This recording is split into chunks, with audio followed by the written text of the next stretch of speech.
I am 32 years old, and for 14 years I believed one lie that shaped my entire life. I thought Columbia University rejected me. 3 weeks ago, at my sister's wedding, my drunk aunt leaned across the table and whispered something that made my stomach drop. Your acceptance letter came. Your mother threw it away. The worst part, everyone at that table already knew. I looked across the reception hall at my mother, waiting for her to deny it. She did not. Instead, she smiled and said 5 words that destroyed 14 years of silence. You would not have lasted a semester. In that moment, I realized I had not lost my dream because I was not smart enough.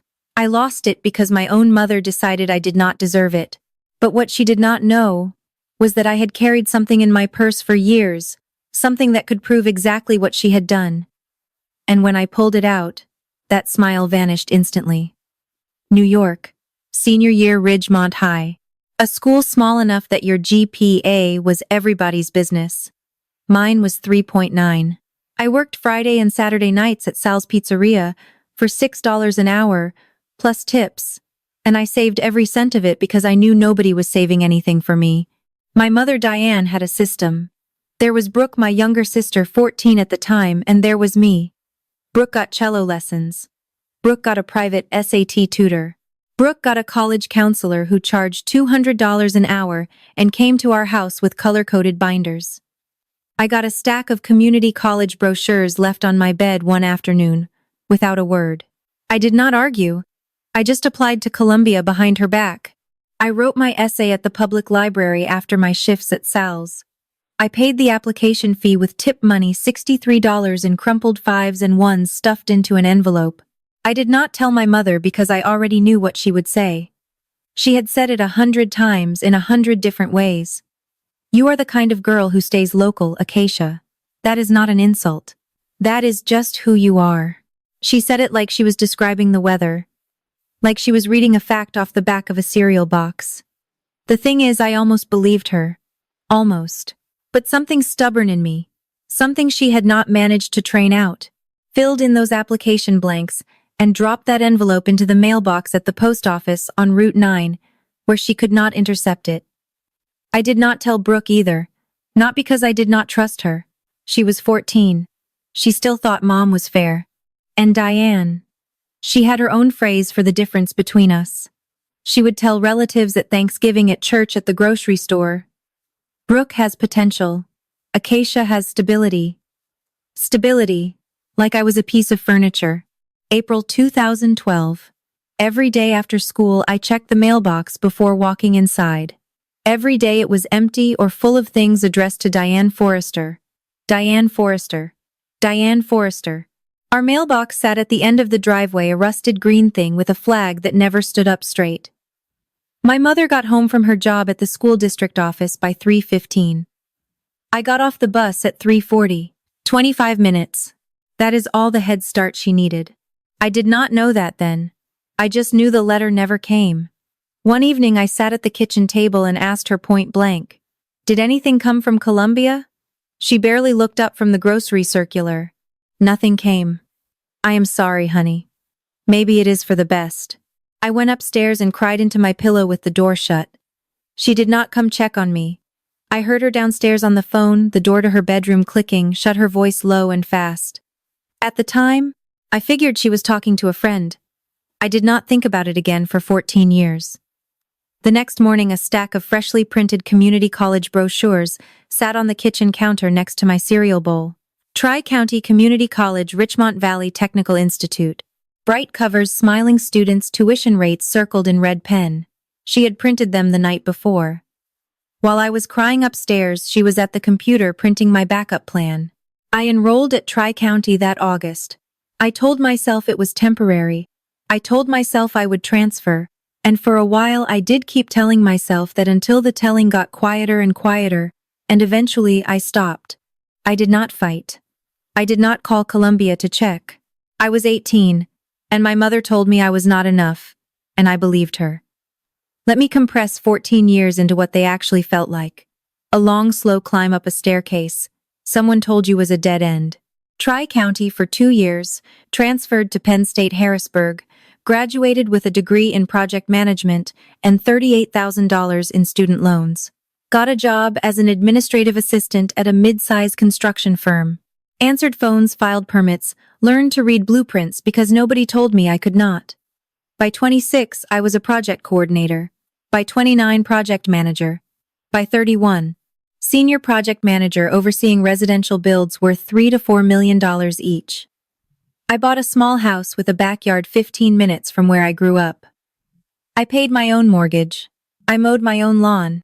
And every single time I hit a milestone, every raise, every promotion, every closing, my mother found a way to reframe it. That is nice, Acacia. Brooke just got promoted to marketing coordinator at Palmer & West. Is not that wonderful? You bought a house. Good for you. Brooke's looking at places in the Fieldcrest development. Much nicer neighborhood. It was not that she insulted me outright. She just made sure I knew the scoreboard. And on that scoreboard, Brooke was always 2 points ahead. Not because Brooke earned it, but because my mother kept moving the goalposts. I did not resent Brooke. She was my little sister. She worked hard in her own way. What I resented was myself for not being enough, for not getting into Columbia, for being the kind of girl who stays local. That belief sat in my chest like a stone for 14 years, and then 6 months ago something changed. But I will get to that. Brooke called me on a Tuesday in March. She was getting married.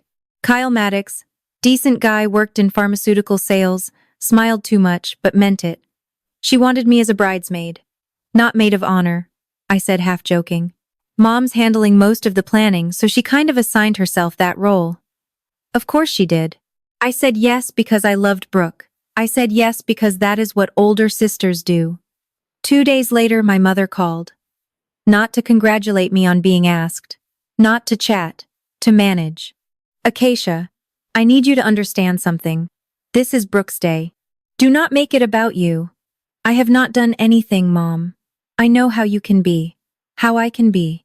The phrase she had been using since I was 12. Whenever I had an opinion, a boundary, a thought, she had not pre-approved. How I can be. As if existing with a spine was a character flaw. She also informed me I would be wearing sage green, not the dusty rose the other bridesmaids were wearing, because it is better for your complexion. A different color. Set apart. Controlled down to the thread count. I hung up and sat in my kitchen for a long time. I thought about every holiday, every birthday, every family dinner where I had shown up, smiled, and played my role. The dependable one, the stable one, the one who did not need anything, because she had been trained not to ask. I was 32 years old. I managed $4 million construction projects. I coordinated teams of 30 people. I solved problems under deadline pressure every single week, and my mother still treated me like a girl who needed to be told what color to wear. Here is what I started to understand in the weeks before the wedding. The problem was not just my mother. The problem was me, or more specifically, the story I had been carrying. I had just been promoted to senior project manager. My boss Gerald pulled me aside after the announcement and said, "You should present the Colton Ridge project to the board next quarter." My first thought, I am not qualified for that. My second thought, where did that come from? I had the numbers. I had the results. I had brought a project in under budget and ahead of schedule for the first time in our division's history. But somewhere between my brain and my mouth, there was a wall, a voice, my mother's voice, specifically saying, "You are the kind of girl who stays local." That is when it hit me clean hard, like walking into a glass door. The lie was not just about Columbia. The lie was structural. It had shaped everything. The way I second-guessed myself in meetings, the way I deflected compliments, the way I flinched whenever someone asked where I went to college, as if Tri-County and Penn State Harrisburg were confessions instead of accomplishments. If I stayed silent, if I kept playing the role my mother had written for me, I would lose another 14 years. I would keep shrinking in boardrooms. I would keep apologizing for taking up space. I would keep living inside a story someone else made up. I could not afford that, not financially. I was fine financially, but something more expensive than money was being spent, and I was running out of it. 6 months before the wedding, I had made a decision that terrified me. A decision I had not told anyone about. Not my mother, not Brooke, Not even my closest friend. I was not ready to talk about it yet, but it was sitting in my purse. The rehearsal dinner was at the country club the night before the wedding. Pale tablecloths, candles that smelled like vanilla, 80 people in a room built for 60. My mother stood up to give a toast. She held her champagne glass like a scepter. For 9 minutes, I timed it on my phone. Under the table, she talked about Brooke's journey, Brooke's first steps, Brooke's cello recital at age 10, Brooke's acceptance to Whitmore College, Brooke's career, Brooke's heart of gold. She did not mention my name once. Not once in 9 minutes. I sat 4 feet away from her, in the sage green dress she had picked, and I did not exist. I always knew Brooke was meant for great things, she said, her eyes shining. A mother knows. The room clapped. I clapped, too. Because what else do you do when your mother erases you in public and everybody watches? Afterward, I felt a hand squeeze mine under the table. My Aunt Patricia, my mother's younger sister, held on tight. Her eyes were red. I am sorry, she whispered. I looked at her. Sorry for what? She opened her mouth closed. It took a long sip of champagne. Never mind. Tomorrow. I will tell you tomorrow. Tell me what? Patricia. She shook her head and looked away, but her hand was trembling. Your mother is not who you think she is, she said so quietly. I almost missed it. And neither are you. She got up and walked to the restroom before I could respond. I sat there with my aunts, words rattling in my skull, and my mother's toast, still echoing off the walls. Something was coming. I could feel it the way you feel a storm. The air changes before the sky does. At that rehearsal dinner, my aunt squeezed my hand under the table and whispered, I am sorry. And I had no idea what she was apologizing for. Not yet, but I felt it in my chest. Something was coming. If you have ever sat at a family table and felt like everyone knew something, except you drop a comment and tell me, because I need to know I am not the only one. Also hit subscribe if you have not. This story is about to turn.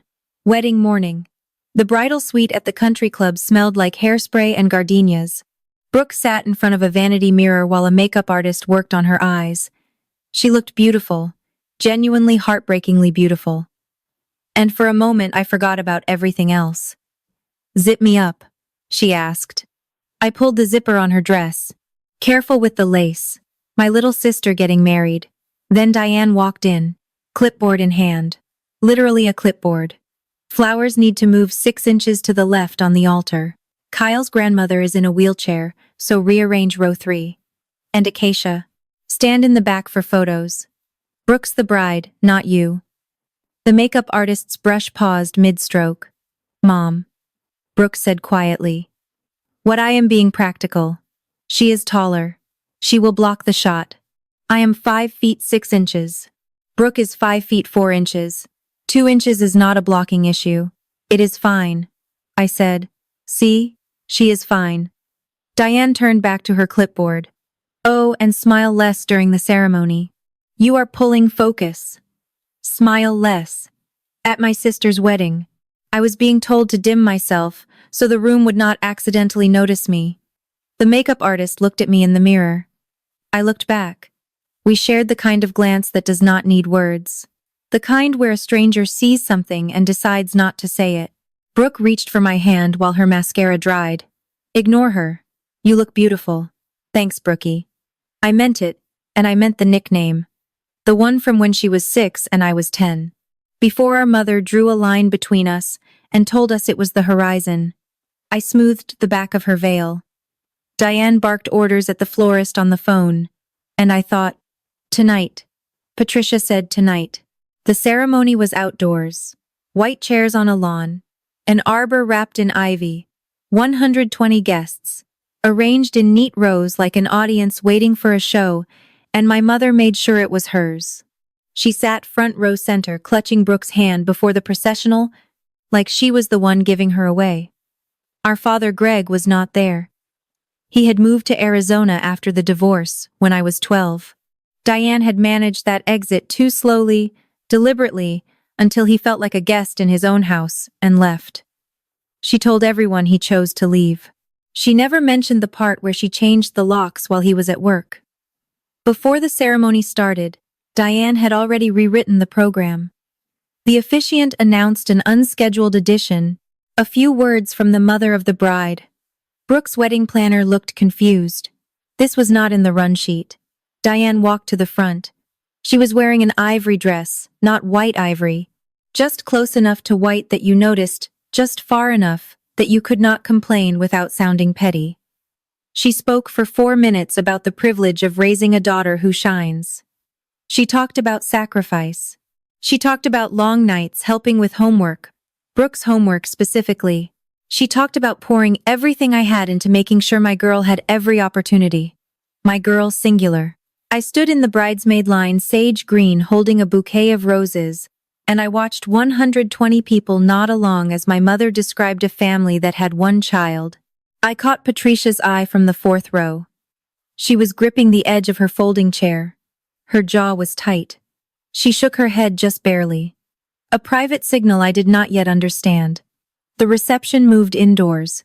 Round tables, centerpieces of white peonies, a DJ, playing Sinatra low enough to talk over.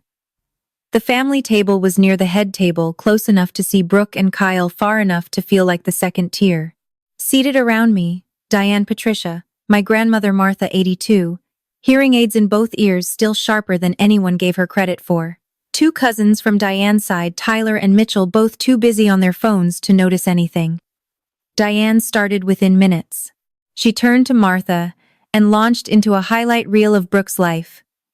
Each accomplishment delivered like a press release. Brooke got into Whitmore on her first try. Full family support, of course. Some children just rise when you give them the foundation. She glanced at me when she said some children. The phrasing was no accident. And now this beautiful wedding. Kyle is wonderful, the kind of man who appreciates a woman with ambition. I sipped my water and said nothing. I had been practicing this my whole life. The art of sitting still, while someone narrates your insignificance. Patricia poured her 3rd glass of champagne, then her 4th. Her hand was not steady anymore. She kept looking at me, then at Diane, then back at me. A triangle of glances that was getting faster, Diane noticed. For the first time that day, I saw something flicker across my mother's face that was not control.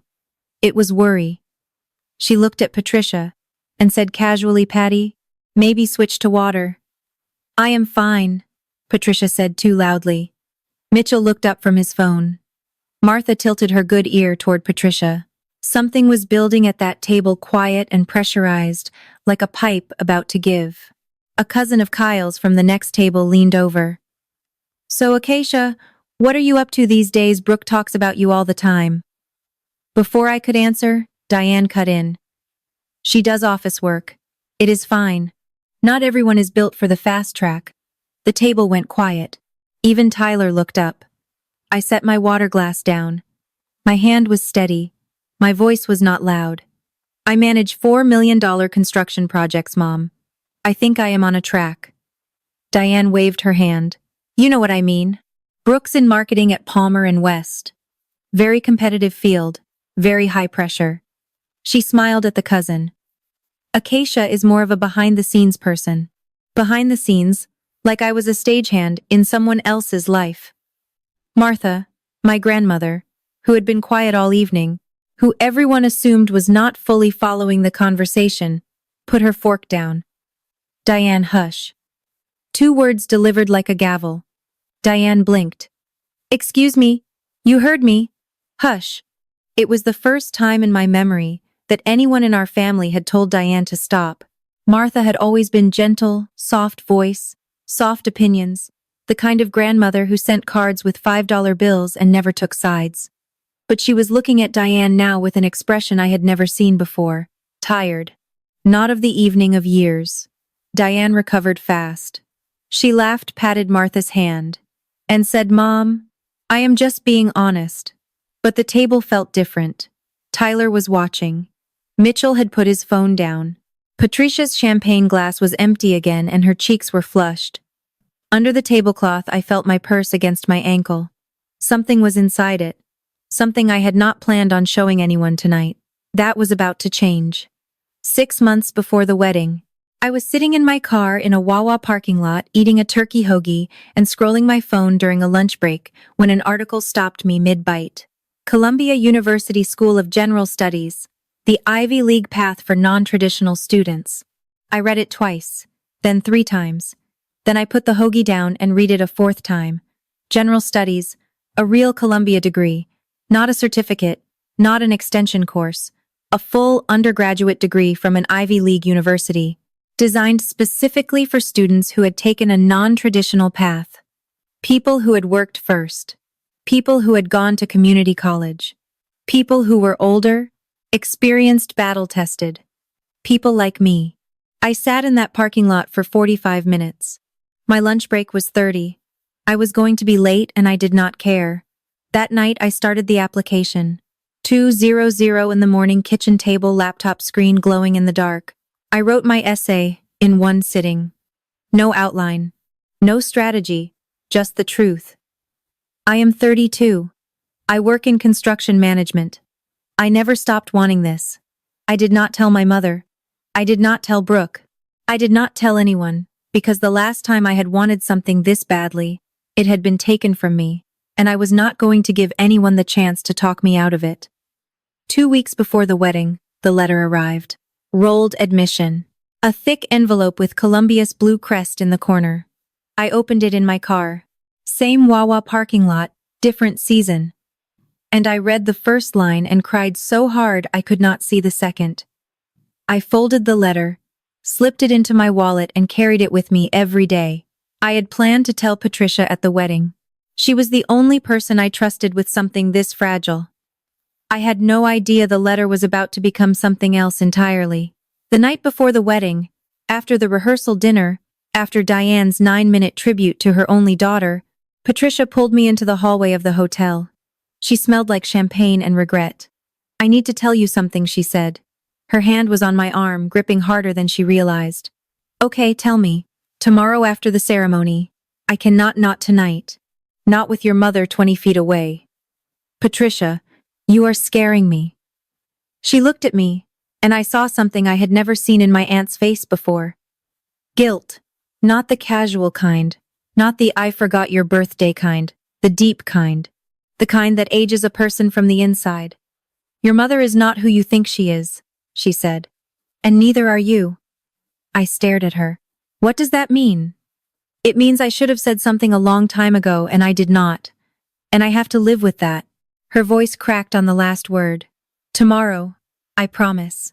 She squeezed my arm once more and walked away, heels clicking on the tile floor, disappearing around the corner toward the elevators. I stood in that hallway for a long time. I knew Patricia. She was a high school English teacher. She was careful with words. She did not say things she did not mean, and she did not scare easily. Whatever she was carrying, it had weight. I went back to my hotel room and lay on the bed, fully dressed, staring at the ceiling. Her words played on a loop. "Your mother is not who you think she is, and neither are you."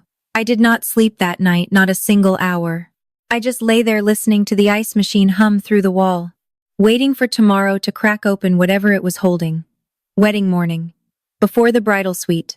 Before the clipboard. Before Diane told me to smile less. I sat on the edge of the hotel bed and opened my wallet. The Columbia letter was there, folded into thirds, slightly soft at the creases from being carried everywhere for 2 weeks. I unfolded it and read the first paragraph for the 20th time. "Dear Miss Forrester, we are pleased to inform you that you have been admitted to the Columbia University School of General Studies for the fall 2026 semester." I ran my thumb over the blue crest. This was mine. Not given, not inherited, not approved by Diane Forrester's clipboard. Mine. Earned in a Wawa parking lot at 2:00 in the morning, by a woman who had spent 14 years climbing a staircase she had been told was a dead end. I had planned to tell Patricia today. Pull her aside after the toasts, show her the letter, let someone share me. She was the only person in my family who had ever looked at me like I was worth more than what my mother decided. I did not know yet what Patricia was about to tell me. I did not know the letter in my wallet was going to collide with a secret 14 years old. I just knew it was mine, and I was carrying it close, the way you carry something precious through a room full of people who might not understand its value. I folded the letter, slid it back into my wallet, put the wallet in my purse, and zipped it shut. Then I got dressed, drove to the country club, and walked into my sister's wedding, carrying proof that I was never the girl my mother said I was. I just did not know it yet. The reception toast started at 7:30. Kyle's best man went first. A funny, sloppy speech about college roommates and burnt pasta. Everyone laughed. Brooke glowed. Then Diane stood up. She had changed into a different outfit for the reception, a cream-colored jacket over a silk blouse, pearls at her throat. She took the microphone from the DJ, like she had been waiting for it all day. She probably had. Being a mother, she began, is the hardest job in the world, especially when you do it alone. She paused for effect. She was good at pauses. For 6 minutes, she told the room about her journey, the divorce, the sacrifice, the nights spent at the kitchen table, helping with homework, the weekends, driving to recitals and competitions, the applications she had reviewed, the essays she had edited. Every example was about Brooke. Every single one. I poured everything into giving my girls the best, she said, and the plural felt like a formality, a word she had included, so no one could accuse her of forgetting. Then she looked at Brooke, and her eyes filled with tears. Real tears, or a performance so practiced it did not matter. Brooke, you are my greatest achievement. She looked directly at me when she said it. Held my eyes for 2 full seconds, long enough for me to feel the knife. Long enough for the woman at the next table to lean toward her husband and whisper, "She has 2 daughters, right?" The room applauded. I applauded too. My hands moved automatically the way they had been trained to move for 32 years, clapping for my mother's version of our family. The one where I was a footnote. Some children are born to shine, Diane said, still holding the mic. Others are born to watch. She sat down. The DJ started Sinatra again, and Patricia reached for the champagne bottle. I pushed my chair back and walked out of the reception hall. Down the carpeted hallway past the restrooms, through a side door into the parking lot. I stood next to a dumpster behind the country club and pressed my palms flat against the brick wall and breathed. Others are born to watch. She had said it into a microphone, in front of 120 people, at her other daughter's wedding. I wanted to leave. I wanted to get in my car and drive back to my house and lock the door and never sit at that table again. I wanted to be done. But I could see it. The version of tonight where I drove away. My mother at brunch the next morning, shaking her head sadly. Acacia left early. She has always been jealous of Brooke. I tried to include her, but she made it about herself. You know how she can be. If I left, she won. She would rewrite the story before I reached the highway.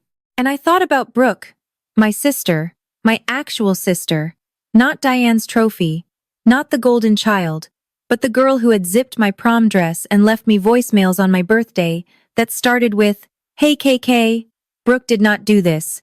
Brooke did not deserve her wedding being the night her sister walked out." I went back inside. I sat down. Patricia grabbed my hand under the table the second I returned. Her grip was fierce. "I cannot keep this anymore," she said. Her voice was thick with champagne and something harder, the sound of a decision being made. Not after what she just said. "Keep what?" Patricia looked at Diane, who was accepting compliments on her speech, and then back at me. "The truth." Diane settled back into her chair, smoothing her napkin. A cousin's wife was telling her the speech was so moving. Diane was saying, "Well, I just spoke from the heart." Patricia's voice cut through the table like a cracking glass. "You know your mom hid that letter, right?" Everything stopped. Forks paused.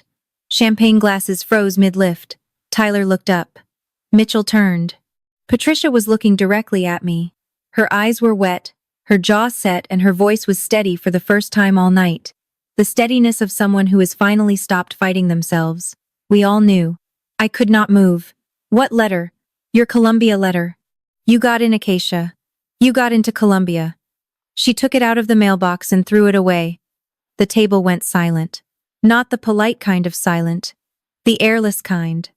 The kind where you can hear the ice settling in water glasses. I turned to my mother. "Is that true?"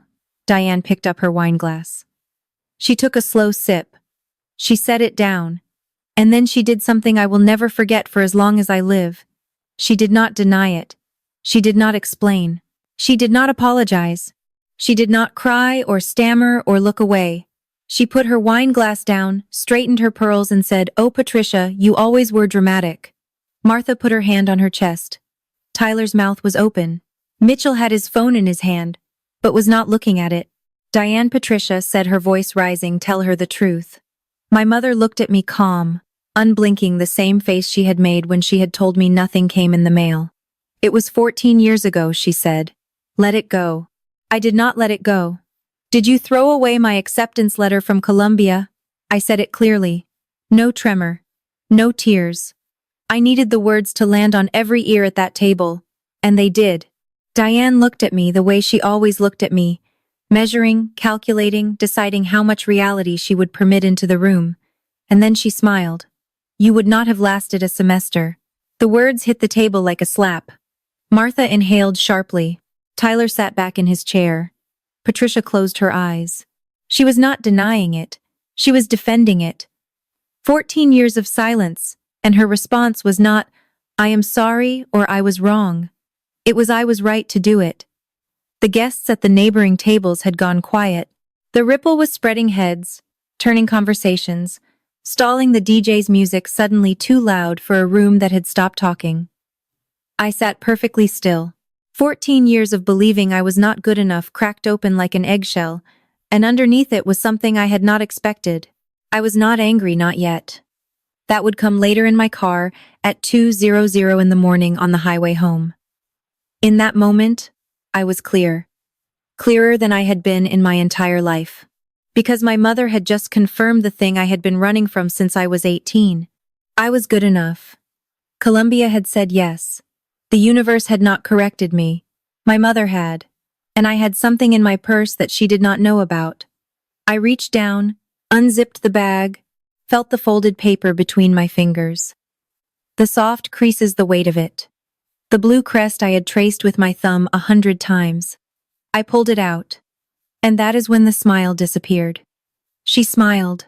My mother looked me in the eye, admitted she destroyed my future, and she smiled. 14 years of believing I was not good enough. And it was a lie she built on purpose. Right now, if this story is hitting you somewhere real, I need you to hit that like button. Because what I pulled out of my purse next is the part I have been waiting to tell you. Stay with me. I placed the envelope on the table between my water glass and my mother's wine. Columbia University. The blue crest. The address on West 116th Street. Official weight. Official paper. "I applied to Columbia School of General Studies 6 months ago," I said. My voice was calm the way it gets when I am running a site meeting and the concrete delivery is 4 hours late and everyone's panicking except me. On my own with my own essay with my own money. I unfolded the letter and laid it flat, and I got in. The table did not breathe. Martha's hand moved from her chest to her mouth. Patricia was crying. Not the sloppy champagne tears from earlier, but quiet, silent ones that ran down her face without a sound. Tyler leaned forward to read the letterhead. Mitchell picked up his phone and put it down again, like he did not know what to do with his hands. And Diane. Diane stared at the letter. The smile was gone. Not slowly, not in stages. Gone like someone had switched off a light behind her face. Her eyes moved from the crest to the text to my name printed on the first line.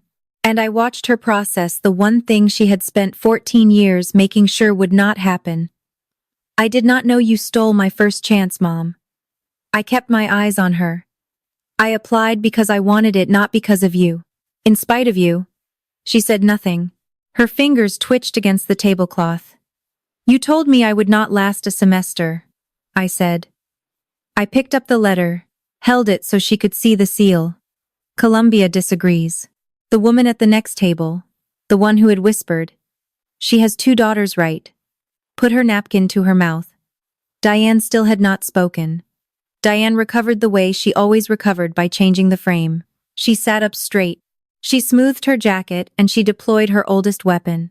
"You are ruining your sister's wedding." Her voice was controlled, but there was an edge now. The sound of a woman who is used to steering the ship and suddenly feels it turning. This is exactly why You ruined this moment. Mom, not me. I did not raise my voice. I did not need to. You chose to smile. This is private family business. She looked around the table, the cousins Martha Patricia searching for an ally, finding none. No, Diane. Patricia's voice was raw but clear.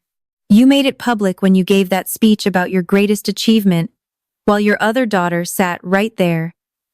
Diane's mouth opened. Nothing came out. Patricia was not done. She earned this, Diane. She earned it at 18, and she earned it again now. You stole it. Own it. The ripple had reached the tables beyond ours. I could feel eyes. I could hear the shift, the low murmur of a room recalibrating, the sound of 120 people updating their understanding of the woman in the cream jacket and pearls. Diane gripped the edge of the table. You are making a scene. You made the scene, I said, 14 years ago, in front of a mailbox. Her eyes darted left and right. She was looking for an exit, for a way to reframe for the version of this conversation where she was the victim. I could see her trying to build it in real time. The tears, the trembling lip, the after everything I have done for this family. But the table was watching, and for the first time in my life, the room was not buying it. Brooke appeared at the edge of our table. She was still in her wedding dress. The train gathered over one arm, her veil pushed back. Someone had told her. Kyle stood a few steps behind, hand on his tie, the universal posture of a man who does not know whether to stay or go. Is this true? Her voice was thin, stretched tight. Mom, did you throw away her letter? Diane reached for Brooke's arm.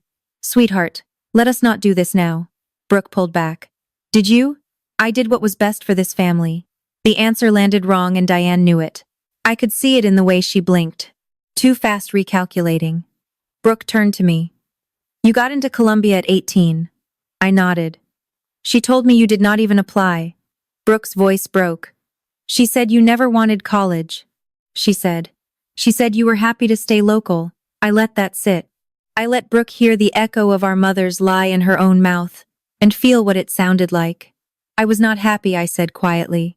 I just did not know there was another option. Brooke covered her mouth with her hand. The lace on her sleeve shook. I did not know, Acacia. I swear I did not know. I stood up and pulled my sister into a hug. She was shaking. Her veil brushed my chin. I know you did not, I said. I know.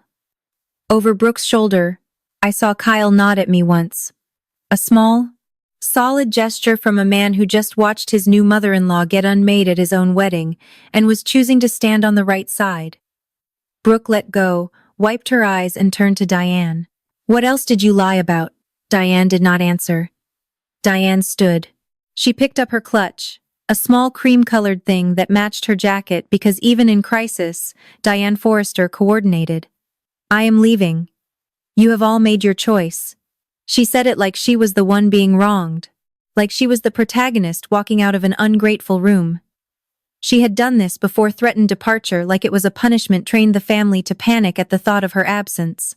Martha's voice stopped her. Sit down, Diane. My grandmother, 82 years old, 5 feet tall, hearing aids, in both ears. She had been gentle her entire life. Birthday cards with $5 bills, phone calls that started with, how is my girl, the softest hands in any room. She was not gentle now. Sit down and listen to your daughter. Diane froze with her clutch in one hand and her dignity in the other. She looked at Martha the way a teenager looks at a parent who has found the hidden report card, startled, cornered out of arguments. She sat down. The table was silent. The room around us had thinned. Some guests had drifted toward the dance floor. Others were watching from a distance, champagne glasses held like shields. But our table was the center of gravity now. And everyone at it knew it. I did not shout. I did not list grievances. I did not cry. I am not asking for an apology, I said. I stopped needing one a long time ago. Diane looked up. I just need you to know you did not stop me, Mom. I folded the Columbia letter and slid it back into my wallet. You delayed me. I let the word land. Delayed, not destroyed, not defeated, delayed. 14 years, I said, and I am still going. Martha reached across the table and placed her hand over mine. "Good girl," she said. "Good girl." I did not ask for an apology because I had learned something about apologies from people like my mother. They are not admissions, they are tools. She would apologize the way she did everything strategically, with conditions in a way that somehow made her the hero. I was not interested in her performance. I was interested in my boundaries.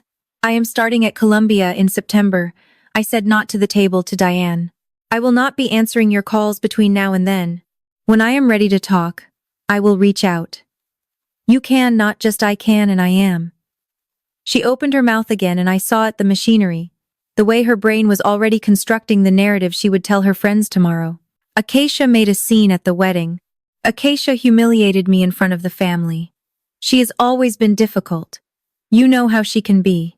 But the witnesses were still at the table, and they had all heard the same words I had. I turned to Brooke, who was standing beside Kyle, mascara tracing thin lines down her cheeks. "This is your wedding, Brookie. I love you. I am going to stay for your first dance, and then I am going to leave. Okay?" Brooke nodded. She reached for my hand and held it tight the way she used to hold it when she was 6 and we were crossing a parking lot. "Okay," she said. I looked at Diane one more time. She was sitting very still, her clutch on the table, her napkin crumpled in her fist. "I am not punishing you, Mom. I am protecting myself." She did not respond. I did not need her to. I sat down. Patricia poured me a glass of champagne, the first I had had all night. We clinked glasses without a word. The DJ switched to a slow song. Brooke and Kyle walked to the dance floor. The first dance was "At Last" by Etta James. Brooke had always loved that song. She used to play it in her bedroom on a portable speaker when she was 16, singing into a hairbrush. Watching her sway with Kyle under the string lights, I remembered the girl who used to sneak into my room at midnight to ask if boys ever liked her back. I stood at the edge of the dance floor, my champagne untouched. Patricia appeared beside me. She smelled like champagne and relief. "I should have told you years ago," she said. She was not looking at me. She was watching Brooke. "You told me tonight. That is what matters." She threatened to cut me off if I ever said anything. She told me she would tell the family I was lying. Patricia's voice was steady now, emptied of the weight she had carried. I tried to drop hints over the years. I asked if you had ever thought about applying somewhere else. You always said, "What is the point?" I remembered those conversations. I remembered thinking Patricia was being pushy.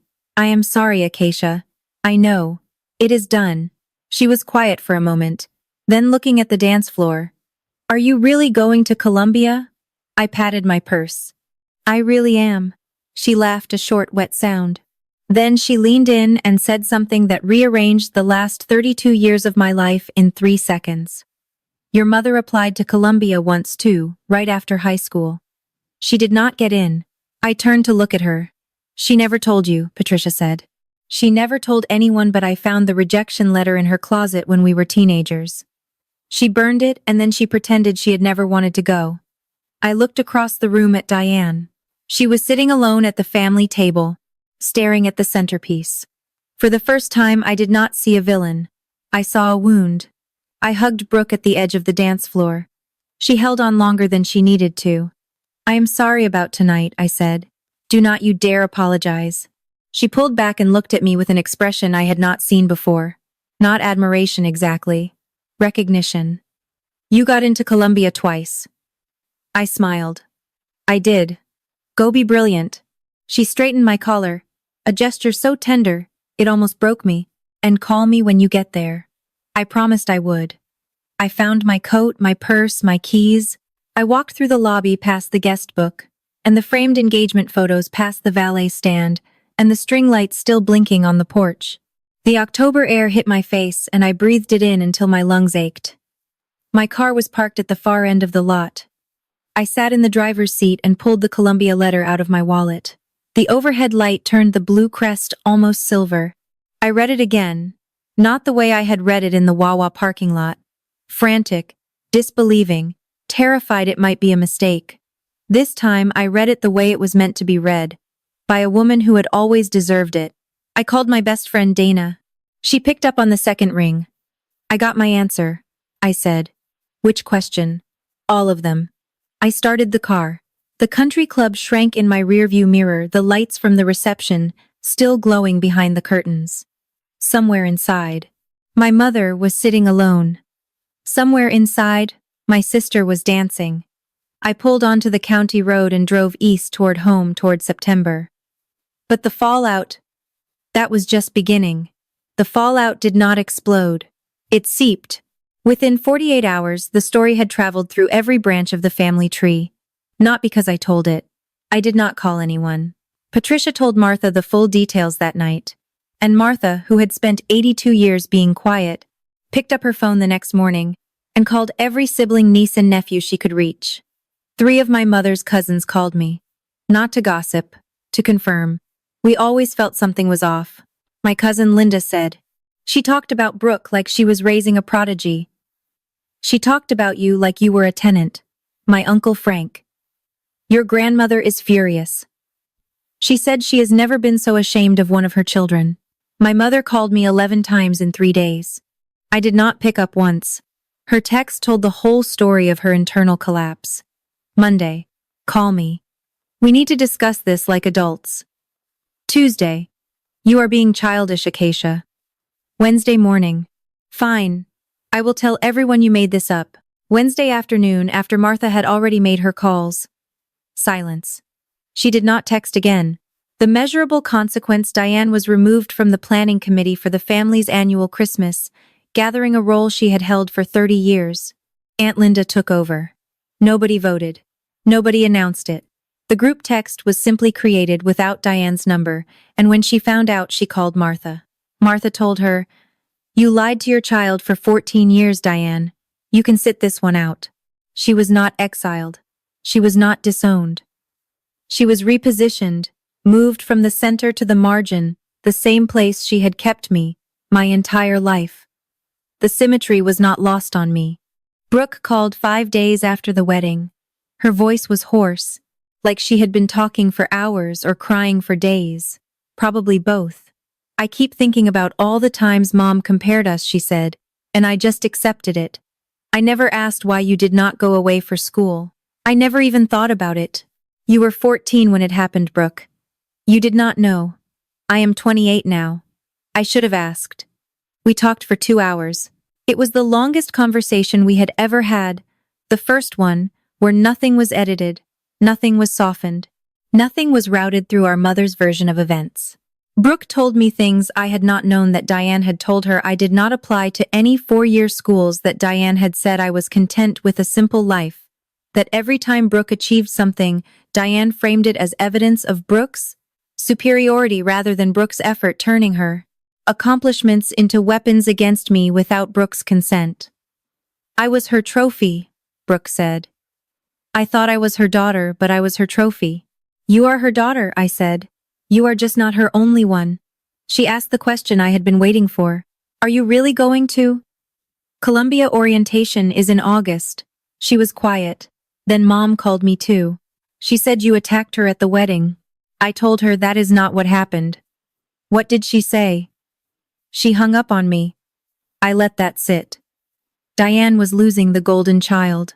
Not because Brooke was choosing me over her, but because Brooke was choosing the truth over the story. "I love you, KK," Brooke said before she hung up. "I love you too, Brookie." It was the first time in years the words did not feel complicated. August, Morningside Heights, the gates of Columbia University. I stood on the sidewalk outside Lerner Hall, with a lanyard around my neck and a tote bag full of orientation materials, surrounded by people half my age and twice my certainty. A kid next to me, maybe 19, was FaceTiming his parents, showing them the campus. His mother was crying. His father was giving a thumbs up. I put my phone away. The general studies orientation was separate. We gathered in a seminar room, 32 adults, with 32 different reasons for being there. A retired Navy officer, a single mother of 3, a guy who had spent a decade as a line cook and decided he wanted to teach history. A woman my age who had been a dental hygienist and woke up one morning and thought, "No, I was not the oldest. I was not the most unusual. I was, for the first time in my adult life, exactly where I was supposed to be." The academic advisor stood at the front and said something that landed in my chest and stayed there. You belong here. That is why we admitted you. 7 words 14 years late, but right on time. I thought about my mother about the kitchen table in 2012, and the community college brochures next to my cereal bowl about the words she should have said, could have said. If she had been the mother I needed instead of the one I got. You belong here. That is why we admitted you.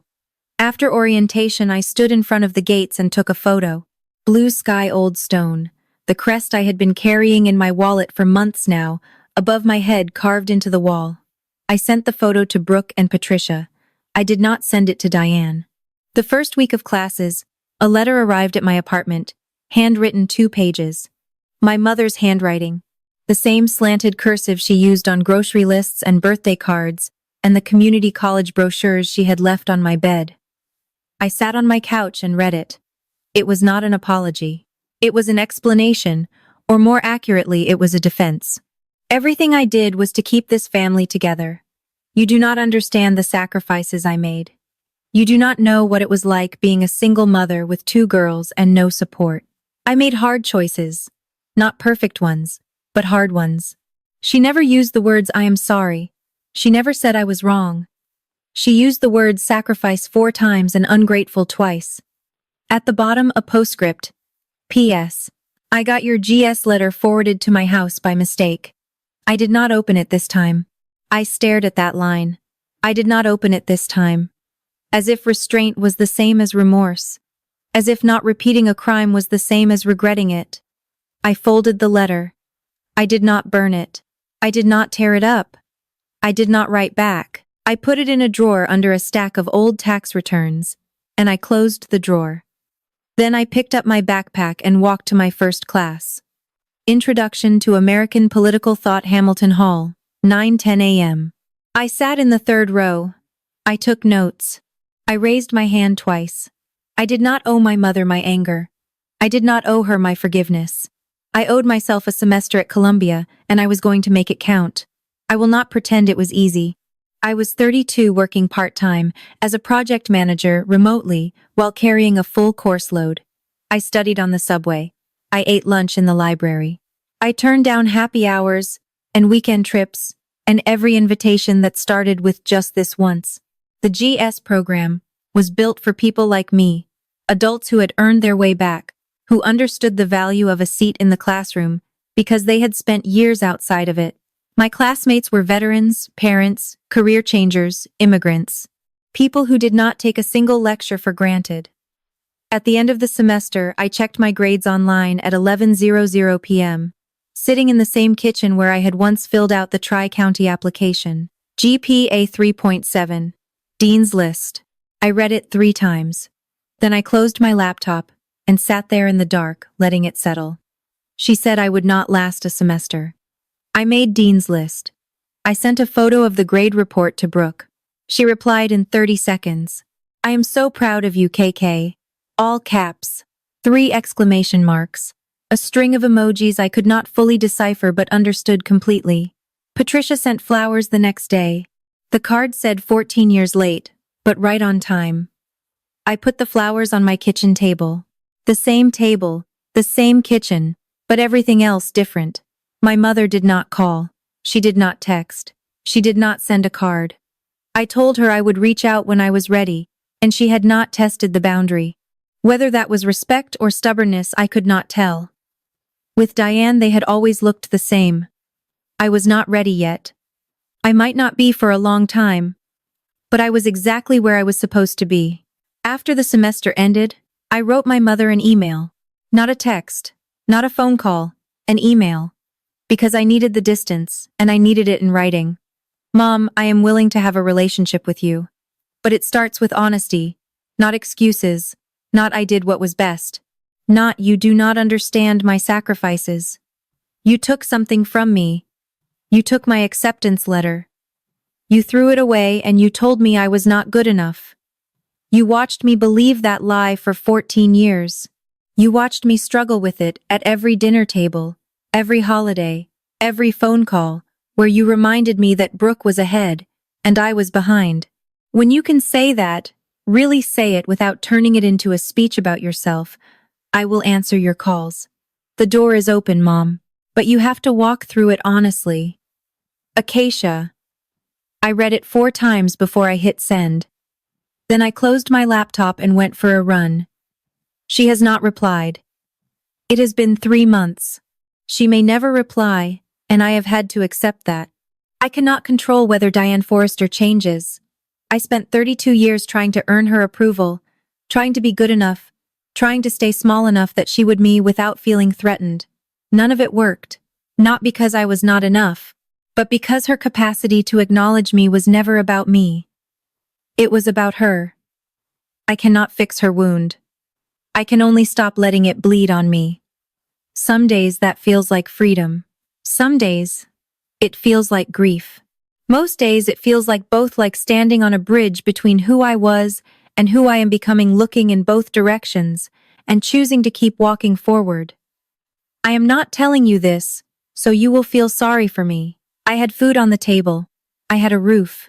I had a sister who loved me, even if neither of us understood the full picture until recently. My life was not tragic. It was redirected. And the redirection cost me something I cannot calculate. 14 years of a different path, a different network, a different version of myself. But I am telling you this because I think some of you are carrying a version of that lie right now. Maybe your mother told you you were not smart enough. Maybe your father said you would never make it in that field. Maybe a teacher wrote you off, or a partner convinced you your dreams were too big, or someone you trusted decided your ceiling for you and you have been living under it ever since. They were wrong. And here is the part that took me 32 years to learn. You do not need them to admit it. You do not need their apology. You do not need their permission. You do not need them to look at a letter with a blue crest and say, I am sorry. I was wrong. You just need to stop believing them. I did not go to Columbia to prove my mother wrong. I went because I deserved to go. The girl who wrote that application essay at the public library after her shift at Sal's, she deserved to go. The woman who built a career in construction management without a single person in her family saying, I am proud of you. She deserved to go too.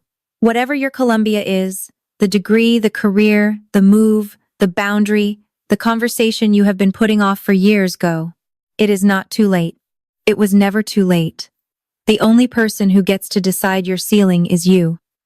Here is where I am now. I am in my 2nd semester at Columbia School of General Studies. I still work part-time as a project manager. Turns out managing $1 million construction schedule is excellent training for managing a college course load. My advisor says I am on track to graduate in 2.5 years.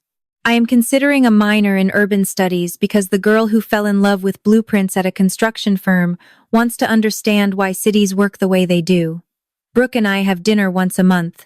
Sometimes in the city, sometimes she drives up to Morningside Heights, and we eat cheap Thai food on Broadway, and she tells me about Kyle and the apartment they are renovating, and the dog they adopted, a mutt named Biscuit, who chews everything.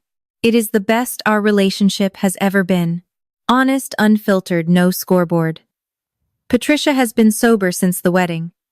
She says she stopped drinking the morning after. That's something unlocked when the secret came out. She sends me a text every Monday. Go get them this week. I reply with a thumbs up and a coffee emoji. It is our thing. And Diane. My mother has not apologized. She has not written back. She has not called. She may never do any of those things. And I have made peace with that. Or, I am making peace with it, which is a more honest way to say it, because my worth was never hers to decide. It never was. And the girl who stuffed $63 in crumpled fives into an envelope and mailed her dream to New York, she knew that. I just forgot for a while. 14 years ago, a letter was thrown away. But the girl it was addressed to, she is still here. So that is my story, and I want to know yours. Drop a comment. Have you ever found out someone in your family held you back on purpose? Or, have you ever gone back and chased a dream they told you was too big? If you really like our videos, please do not forget to like, share, and subscribe. Have a great day.